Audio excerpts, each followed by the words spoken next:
Hello students and my dear friends, I'm Dr. Shalini Shukla and today is 25th of June 2021, Friday. Inspiration of the day is, in order to succeed, your desire for success should be greater than your fear for failure. In today's discussion, we are going to cover these articles. Let's start with article number 1 given on page number 1, RIL 3.0 Mega Green Push.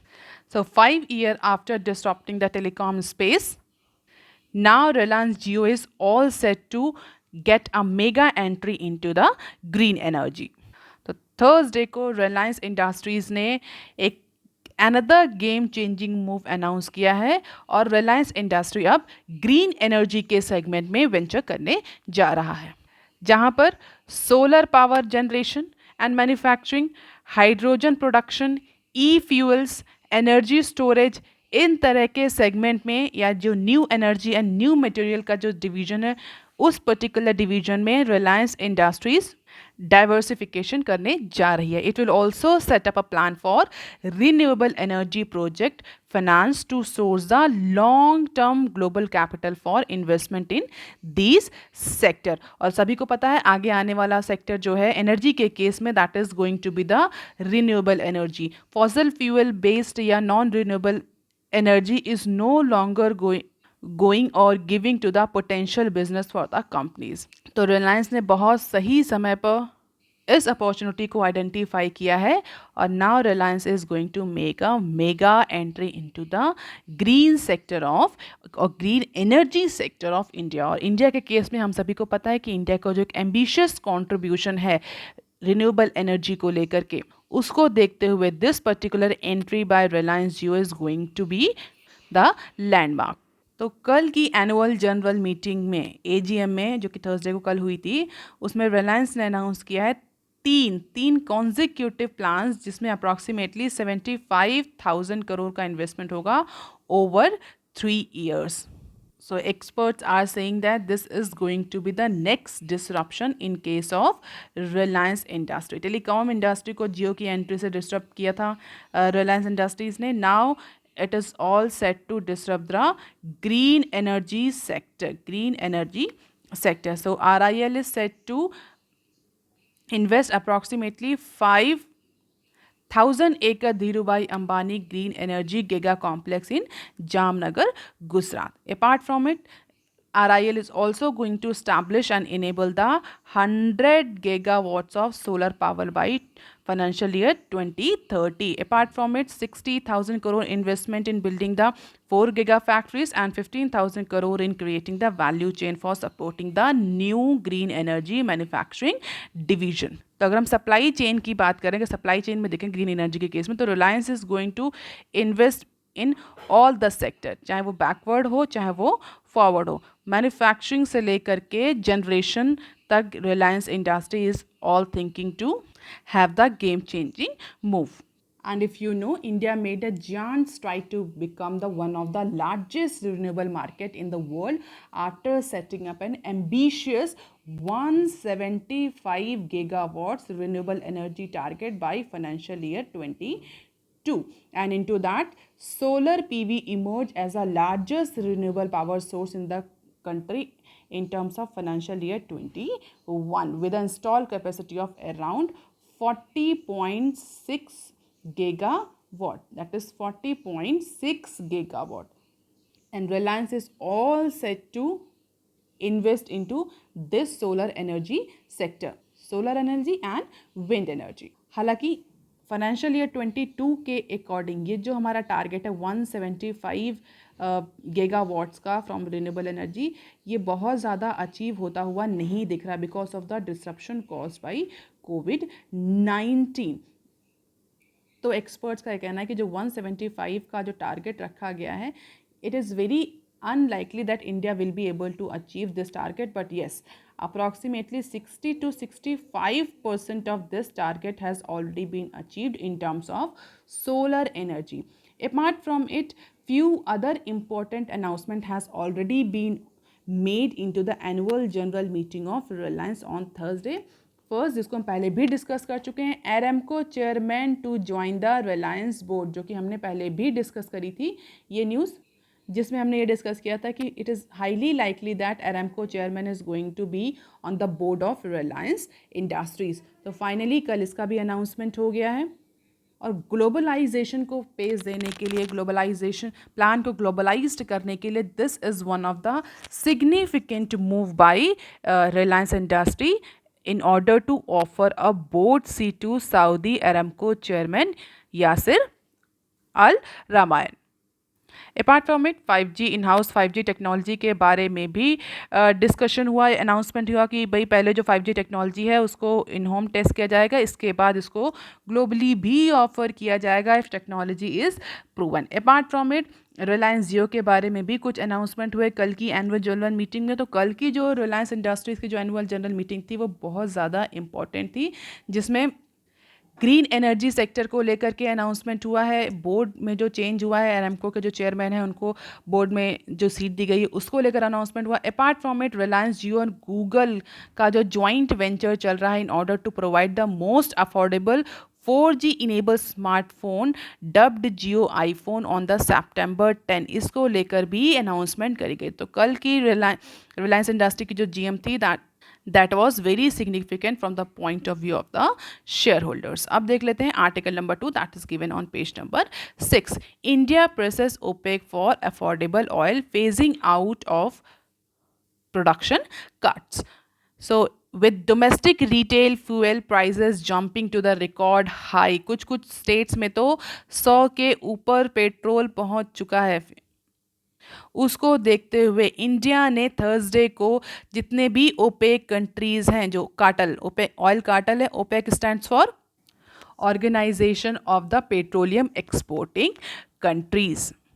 It is a permanent intergovernmental organization that was created at a Baghdad conference in 1960 by Iran, Iraq, Kuwait, Saudi Arabia and Venezuela. तो जितने भी ऐसे countries थे जिनका oil जो है वो बहुत इंपॉर्टेंट रिसोर्स है फॉर देयर इकोनॉमिक डेवलपमेंट, ऐसे सारे कंट्रीज ने मिलकर के 1960s में ये ओपेक एक इंटर गवर्नमेंटल ऑर्गेनाइजेशन सेट किया था।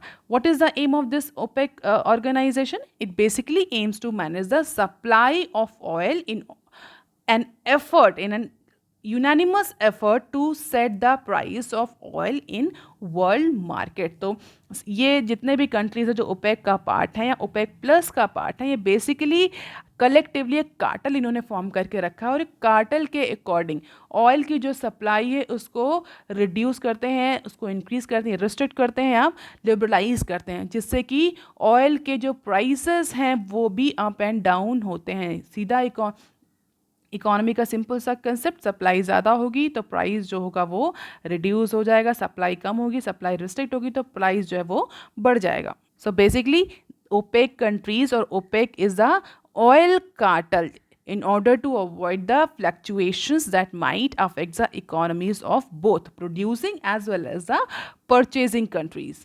इसका हेडक्वार्टर कहाँ है? इसका हेडक्वार्टर है वियना, ऑस्ट्रिया में। अब मेंबरशिप की बात कर लेते हैं, कौन से कंट्रीज इसके मेंबर हो सकते हैं। जैसा कि नाम से पता चला ऑयल कार्टल है, तो ऐसा कोई भी कंट्री जिसकी इकोनॉमी में ऑयल का एक्सपोर्ट सिग्निफिकेंट पार्ट प्ले करता है, या ऐसा कोई भी country that is substantial exporter of oil and which shares the ideals of the organization can simply join the OPEC intergovernmental organization. तो आज आप मुझे कमेंट सेक्शन में लिखकर बताएंगे कि अभी तक ओपेक में कितने मेंबर हैं। Student, I am talking about OPEC, not OPEC plus. तो कितने मेंबर कंट्रीज हैं ओपेक में, और ऐसा कौन सा कंट्री है जिसने एक बार अपनी मेंबरशिप को टर्मिनेट भी कर दिया था और रिसेंटली वापस में दोबारा से ओपेक के कार्टल को ज्वाइन कर लेता? ऐसा कौन सा कंट्री था? तो इतना ब्रीफ था ओपेक के बारे में। अब देख लेते हैं इंडिया का क्या इशू है। इंडिया में बेसिकली जो फ्यूल के प्राइसेस हैं वो कंटिन्यूअसली रिकॉर्ड अटेन कर रहे हैं। उसको देखते हुए इंडिया ने थर्सडे को जितने भी ऑयल प्रोड्यूसिंग कंट्रीज़ हैं, ओपेक कंट्रीज़ हैं, उनको अर्ज किया है, उनको प्रेशराइज किया है, कह सकते हैं, उनसे रिक्वेस्ट करी है कि वो affordable oil prices within a reasonable band provide करें by ensuring the proper supply of fuel और क्रूड ऑयल। क्योंकि इस समय जितने भी जो ओपेक नेशंस हैं उनको पता है कि वर्ल्ड जो है वो पैंडेमिक से रिकवर कर रहा है, वर्ल्ड इकोनॉमी जो है वो पैंडेमिक से रिकवर कर रही है और इस समय जो क्रूड ऑयल है उसकी डिमांड बढ़ेगी। अब चूंकि इकोनॉमी रिकवर कर रही है, क्रूड ऑयल की डिमांड बढ़ेगी, तो जितने भी ओपेक कंट्रीज़ हैं, ओपेक प्लस कंट्रीज़ हैं, they are actually tapping this as an opportunity to enhance to boost their economy. और इसीलिए इस ओपेक कार्टेल ने और ऑयल कार्टेल ने एक्चुअली प्रोडक्शन कट कर दिया है। They have reduce the production in order to increase the prices of fuel so that they can attain और they can achieve the abnormal profit. तो इसको देखते हुए इंडिया ने कई बार इवन सऊदी अरेबिया से भी रिक्वेस्ट करी थी, हमने वो न्यूज़ भी डिस्कस की जिसमें सऊदी अरेबिया ने इंडिया को जवाब दिया था कि इंडिया ने जब ऑयल के जो प्राइसेस क्रैश हुए थे उस समय जो ऑयल रिजर्व कलेक्ट किया था उस रिजर्व को यूज़ करे। अगर इंडिया को ये लग रहा है कि ऑयल प्राइसेस बहुत ज़्यादा बढ़ रहे हैं तो इंडिया ने जो जब ऑयल के जब प्राइस क्रैश हुए थे कोविड-19 की फर्स्ट वेव में, तो उस समय जो इंडिया ने रिजर्व ऑयल्स क्रिएट किए थे उसको यूज़ कर ले। सऊदी अरेबिया का ये जवाब था। हालांकि इंडिया ने फिर से ऑयल जो ओपेक कंट्रीज़ हैं उनसे रिक्वेस्ट करी है, उनको प्रेशराइज किया है that they should provide affordable oil prices with in the reasonable band, क्योंकि जिस तरह से ऑयल के प्राइसेस बढ़ रहे हैं उसको देखते हुए केवल ऑयल प्रोड्यूसिंग कंट्रीज़, केवल ऑयल परचेजिंग कंट्रीज़ ही अफेक्ट नहीं होंगे, ऑयल प्रोड्यूसिंग कंट्रीज़ जो हैं वो भी अफेक्ट होंगे, क्योंकि अगर इस तरह से ऑयल के प्राइसेस बढ़ेंगे इंटरनेशनल मार्केट में तो कंट्रीज़ जो हैं वो वैसे भी नॉन रिन्यूएबल एनर्जी को छोड़ करके रिन्यूएबल एनर्जीज़ की तरफ ज़्यादा मूव कर रही हैं। और इस तरह से अगर प्राइस बढ़ते रहेंगे तो countries will speed up their process of और their reliance on renewable energy sources. So this will definitely going to affect the oil producing nations as well. अगर इंडिया की बात करें तो Saudi Arabia have traditionally been India's principal oil source. Saudi Arabia is one of the very important OPEC nation जो कि India को oil जो है वो सप्लाई करता है। But OPEC and its allies also called as OPEC plus, ignoring its call for ease supply cup and had led to the world third biggest oil importer tap newer source to diversify its crude oil import। तो जैसा कि हमने discuss किया, अगर ये OPEC Nations जो हैं वो अपने प्राइस को, अपने क्रूड ऑयल के प्राइस को अफोर्डेबल बैंड में नहीं लाएंगे तो इंडिया जैसा कंट्री जो कि वर्ल्ड का थर्ड लार्जेस्ट ऑयल इंपोर्टर है, that will diversify its crude oil imports from different other country. As a result OPEC share in India's oil export has drop to about 60% in the month of May and 74% in the previous month. तो जो OPEC countries का जो OPEC cartel है उसका जो share है India के import में वो धीरे धीरे डिक्रीज़ होगा और इसका इम्पैक्ट सीधे मई और अप्रैल के मंथ में हमें देखने को मिला, जबकि अप्रैल में 74% और मई के मंथ में 60% का शेयर डाउन हुआ ओपेक कंट्रीज़ का। तो इसको देखते हुए इंडिया ने कहा है कि अगर आप अफोर्डेबल प्राइस बैंड में नहीं लाते हैं तो India has no other choice but to diversify its energy sources. और इसी को देखते हुए जो हमारे पेट्रोलियम मिनिस्टर धर्मेंद्र प्रधान जी हैं उन्होंने वर्चुअल डायलॉग में OPEC secretary general Mohammad Sanusi से कहा है कि जिस तरह से ऑयल के प्राइस बढ़ रहे हैं which have shoots above the $75 पर barrel, the highest since April 2019। इस तरह से अगर ऑयल के प्राइसेस इंक्रीज होते रहे तो India will no longer be the significant importer from the OPEC countries। और हमने पहले भी डिस्कस किया कि कुछ इवन स्टेट्स में 9 स्टेट में तो जो पेट्रोल और डीजल के प्राइसेस हैं वो ₹100 पर लीटर का मार्क भी क्रॉस कर चुके हैं। और इसको देखते हुए जो हमारे मिनिस्टर हैं उन्होंने हाईलाइट किया कि इंडिया के लिए क्या इंपॉर्टेंस है अफोर्डेबल और रेगुलर सप्लाई ऑफ एनर्जी की in order to drive the economic as well as the social progress. तो इसलिए जो ओपेक कंट्रीज़ हैं they should actually keep this notion into their mind while reducing the production of crude oil। अब देख लेते हैं some other news clips। Air travelers numbers trouble for May low। Trouble की meaning क्या होती है? It's basically 3 times, 3 times या 3 गुना जिसको हम बोलते हैं हिंदी में। तो जब 3 टाइम्स कोई चीज़ होती है उसको बोलते हैं ट्रबल। तो अब यहाँ पर बात हो रही है जो एयर ट्रैवलर्स हैं उनके नंबर से, क्योंकि किसी भी कंट्री में एयर ट्रैवलर्स हो गए चाहे वो ट्रेन के पैसेंजर्स हो गए कितना कैरी कर रहे हैं, that all is one of the important indicators for economic activities. तो जैसा कि हम सभी जानते हैं, बहुत सारे स्टेट्स में जो लॉकडाउन्स है वो लिफ्ट कर दिया गया है दिस मंथ। तो जो एवरेज नंबर ऑफ पैसेंजर्स है जो ट्रैवल कर रहे थे पर डे, वो फ़िलहाल मई के कंपैरिजन में जून के फर्स्ट और सेकेंड और थर्ड वीक में ट्रिपल हो गया. It means average number of passenger is increasing day by day, and that particular increasing number of traveller from air transport is indicating the recovery into the Indian economy or boost in the economic activities. So this is the number of or average number of daily passenger from air. Pre COVID कितना था? Approximately 4,14,000 average daily average था air travellers का, जो कि जुलाई अगस्त सितंबर में आते आते बहुत ज़्यादा रिड्यूस हो गया. हालांकि 2021 में अगर हम बात करें तो मई के मंथ में, जबकि बहुत सारे जो स्टेट्स हैं वहाँ पर स्ट्रिक्ट लॉकडाउन था, एंट्री और एग्ज़िट दोनों ही अलाउ नहीं थे, तो मई के मंथ में 42,000 तक का ड्रॉप देखने को मिला. 42,000 तक का आ गया था एवरेज डेली पैसेंजर का लेवल, जो कि जून में फिर से इंक्रीज होकर के 1,25,000 हो गया. तो that is somewhere indicating the recovery in the Indian economy, और that is owing to the lifting or shifting of the lockdown from different states due to decreased COVID-19 cases. अब देख लेते हैं next clip. Stricter rule set for NBFC dividend. तो non performing assets के matter को या non performing assets के issue को कैटर करने के लिए RBI ने कल NBFCs को फिर से टाइट किया है. सो RBI ने थर्सडे को एक नया रूल या नया रेगुलेशन इशू किया है, जिसके तहत जितनी भी NBFCs कंपनीज हैं, NBFC stands for non banking financial companies, उनके डिविडेंड पे करने के राइट को लिमिट कर दिया है, या एबिलिटी टू पे डिविडेंड को कुछ पर्टिकुलर फैक्टर्स के अकॉर्डिंग रिस्ट्रिक्ट कर दिया है. And that includes how much bad debt that particular NBFC has into its book and whether it has declare it correctly और not. So now the dividend का ratio है. What is the dividend ratio? It is a ratio between the amount of the dividend payable in a year and the net profit. तो फिलहाल के लिए RBI ने dividend ratio को 50-60% तक cap कर दिया है for NBFCs. NBFCs के लिए जो डिविडेंड रेशियो है वो 50-60% कैप कर दिया है as per the new circular.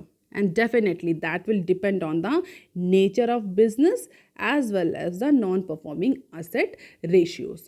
Apart from it, any extraordinary income, कोई अगर extraordinary income है, that will be or that should be, that has to be excluded from the profit to arrive at the dividend ratio as per the RBI. तो कोई अगर extraordinary income achieve हो रही है किसी पर्टिकुलर एनुअल ईयर में, किसी particular annual time that should be totally excluded from the calculation of the profit for NBFC. So non-performing assets के increasing ratio को देखते हुए this is one of the very significant move that RBI has taken. However, there will be no such cap on NBFCs that do not take public deposits and also do not have customer interface. तो ऐसे NBFCs जो कि directly customer से deal नहीं करते, more specifically retail customer से deal नहीं करते, जिनके पास पब्लिक डिपॉजिट नहीं है, उन पर ये जो नया कैप है डिविडेंड पे आउट का 50-60%, ये नहीं अप्लाई होगा. And even before declaring the dividend, the board has to ensure that the regulator has not found any under reporting of NPA. तो इवन जो ये 50 से 60% का जो डिक्लेरेशन के लिए डिविडेंड रेशियो के लिए जो अलाउ किया है, ये भी तभी आप अलाउ कर पाएंगे बीइंग एन NBFC अगर NBFC ने, उस पर्टिकुलर NBFC ने अपने फाइनेंशियल बुक में, अपनी अकाउंटिंग बुक में NPA का डिस्क्लोजर करेक्ट किया है. There is no under reporting of non performing assets by NBFCs. And this NPA should be below than 6%. और ये कौन डिसाइड करेगा कि ये 6% से नीचे है? That will be decided by RBI and independent auditor. अगर ये एनपीए का जो रेशियो है वो 6% से नीचे है, अंडर रिपोर्टिंग नहीं है, then only NBFCs can actually declare the dividend up to 50 to 60%, और उसमें भी प्रॉफिट कैलकुलेशन में कोई भी एक्स्ट्रा ऑर्डिनरी प्रॉफिट कैलकुलेट नहीं होगा। So these are the new stricter rules for NBFCs in order to dividend payment. अब देख लेते हैं next clip. Apollo target $2.3 billion in sale with new firm. So Apollo एक बहुत बड़ा चेन है हॉस्पिटल्स का। तो Apollo hospital enterprises is now going for what? For restructuring. Apollo is now going to restructuring its organisational setup, जिसमें the country's largest listed health care company is going to restructure by setting up the separate company to house its pharmacy and online digital assets। तो फिलहाल जो online pharmacy और जो digital assets हैं उनको combine करके एक नई कंपनी इस्टेब्लिश करी जाएगी, जिससे कि जो अपोलो ऑर्गेनाइजेशन है, this reorganisation will actually enable the Apollo और the Apollo company to focus on the digital health care services and unlock value given the investor demands for such health care platform. तो जितने भी pharmacy का business है या जो digital assets हैं उनको कंबाइंड करके Apollo is planning for reorganisation of its operation. और इसके लिए Apollo will transfer related assets means pharmacy, retail, back end, diagnosis, online brands, इन सब को ट्रांसफर कर देगी and a company to a new outfit called as Apollo health companies, AHL। अभी क्या है अपोलो का पूरा नाम? AHEL, Apollo health enterprises limited, जो कि अपोलो हेल्थ लिमिटेड में रीस्ट्रक्चर हो जाएगी या कुछ पार्ट निकल कर इसमें चला जाएगा, so that company can focus on health care, digital assets and pharmacy separately. And for that, company is actually going for a small stake sale, and experts are saying after monetizing a small stake, company will look at a acquisition in order to expand और consolidate its business। अब देख लेते हैं next clip. PNB housing boards followed all due processes, finance ministry. तो finance ministry PNB housing को लेकर के जो इशू चल रहा है उसमें पीएनबी के सपोर्ट में आ गई है। As per the finance ministry official, PNB ने सारे ड्यू प्रोसेस फॉलो किए हैं in order to raise the fund from the private equity group, that is Carlyle group. अगर आप कहते हो तो सेबी ने फिलहाल के लिए उस पर्टिकुलर प्रोसेस को, स्टेक सेल को होल्ड किया था, जिसके बाद सैट ने, सिक्योरिटी अपीलेट ट्रिब्यूनल ने भी इस पर्टिकुलर इशू के लिए, इस पर्टिकुलर स्टेक सेल के लिए, फंड रेजिंग प्रोसेस के लिए हरी झंडी दे दी थी। लेकिन फिर भी अभी रिसेंटली इस पर जो भी वोटिंग होनी थी वो नहीं हो पाई। Now finance ministry is also in support of PNB and as per the finance ministry सारे ड्यू प्रोसेस फॉलो किए गए हैं for raising this equity fund from private equity group. So as per officials, no controversy or wrongdoing has been found by management of PNB Housing Finance in its fundraising plan, and government is looking at the issue and is awaiting SAT order that is due on July 5, he said। तो अभी भी फिलहाल PNB की board meeting due है, जहां पर इस particular PNB housing में जो फंड रेज हो रहा है इसकी इस पर्टिकुलर डिसीजन को लेकर के डिस्कशन या नेगोशिएशन होना है। अब देख लेते हैं next clip. S&P lowers the India's financial year 22 growth forecast to 9.5%। So S&P global rating ने थर्सडे को इंडिया का जो ग्रोथ फोरकास्ट है उसको कट कर दिया है फ्रॉम 11% टू 9.5%। पहले जो ग्रोथ फोरकास्ट किया था S&P ने इंडिया के फाइनेंशियल ईयर 22 के लिए वो 11% का था, बट वैक्सीनेशन की स्पीड को देखते हुए, जैसा कि कल मूडीज़ ने बिलो किया है या कट किया था इंडिया का ग्रोथ फोरकास्ट, उसी को देखते हुए S&P ने भी इंडिया के ग्रोथ फोरकास्ट को रिड्यूस कर दिया है अप टू 9.5%। इसके अलावा वैक्सीनेशन की जो स्पीड है, इसके अलावा जितने भी जो ये ब्रोकरेज हाउसेस हैं, फाइनेंशियल इंस्टीट्यूशंस हैं, क्रेडिट रेटिंग एजेंसीज हैं, they are also suspecting the third wave in India, और उसको देखते हुए सबमिसिव आउटलुक अडॉप्ट किया है इन ब्रोकरेज हाउसेस ने, and that warn the risk of third wave to India. Apart from it, S&P has also said that there is a permanent damage to private and public sector balance sheet during COVID-19 second wave as well as the COVID-19 first wave, and that is going to affect the future economic growth potential of Indian economy. और उसको देखते हुए 7.8% GDP predict करी है एस&पी ने for financial year 2023 के लिए, क्योंकि एस&पी के अकॉर्डिंग जो भी इम्पैक्ट पड़ा है पब्लिक और प्राइवेट सेक्टर में वो अभी इमीडिएटली उसका इफेक्ट मिटिगेट नहीं होगा, that will linger on for upcoming 2 to 4 years. So that's all for today, students. If you want lecture PDF, you can join my Telegram channel. You can also follow me on other social media platform. If you have any query and suggestion, please write on comment section below. Like, share and subscribe. Thank you.